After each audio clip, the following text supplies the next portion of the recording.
तो आमे भैया आप सबका एक बहुत प्यारा सा कजरी गीत सुनावे चलते ही सावन मतलब नहीं है सावन का नहीं चुटकुल्ला कजरी गीत है। कजरी के तर्ज पे आए चुटकुल्ला सा गीत है। आप सबका गीत कैसे लगा कमेंट करिए, फुलराज के साथ सपोर्ट करिए। कि बेटी नहीं हर माँ कई दिन दुलार होई जाए के ससुरार होई ना।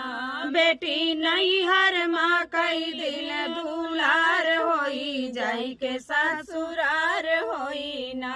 4 दिन के मेहमान बाटू नहीं हर के सान। 4 दिन के मेहरबान बाटू नहीं हर के सान। बेटी एक दिन हो कि एक दिन गौने कई रतिया तोहार होई जाई के ससुरार होई ना।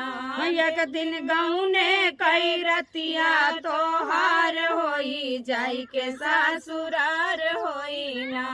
बेटी नहीं हर माँ कई दिन दुलार होई जाई के ससुरार होई ना। बेटी नहीं हर माँ कई दिन दुलार होई जाई के ससुरार होई ना। आई है स्वामी जी तोहार लाई के डोलिया कहाँ रे। आई है स्वामी जी तोहार लाई के डोलिया कहाँ रे। लाई के डोलिया कहाँ रे। लाई के डोलिया कहाँ कि सब सपनवा माई और बाप जी के प्यार होई जाई के ससुरार होई ना।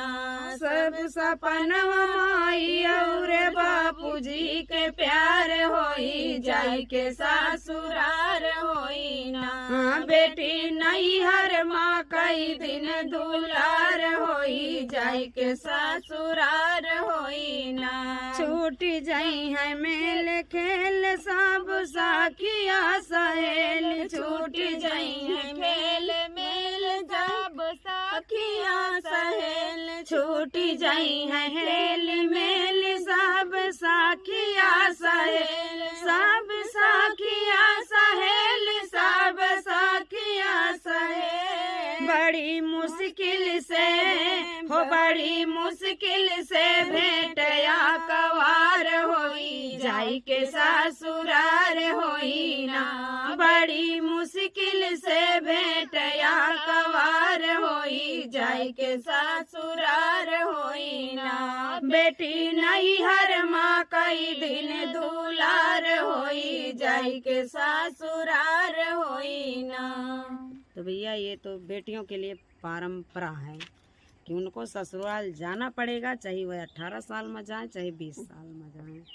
जय तो है।